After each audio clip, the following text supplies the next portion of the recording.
Bakit nga ba hindi pwedeng pumunta ang mga tao sa islang ito?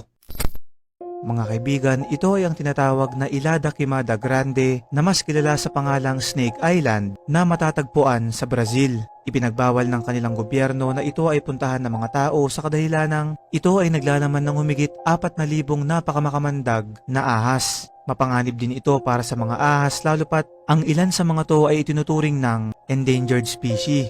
Ang tanging pwede lang pumunta dito ay ang Brazilian Navy at ilang mga scientist na pinag-aaralan yung lugar. Ayon naman sa ilang teorya, ang dahilan daw kung bakit maraming ahas sa isla na to ay dahil sinadya itong ilagay ng mga sinaunang pirata sa kanilang lugar dahil may binabantayan silang isang napakahalagang bagay o impormasyon dun sa isla na hindi pwedeng malaman ng publiko.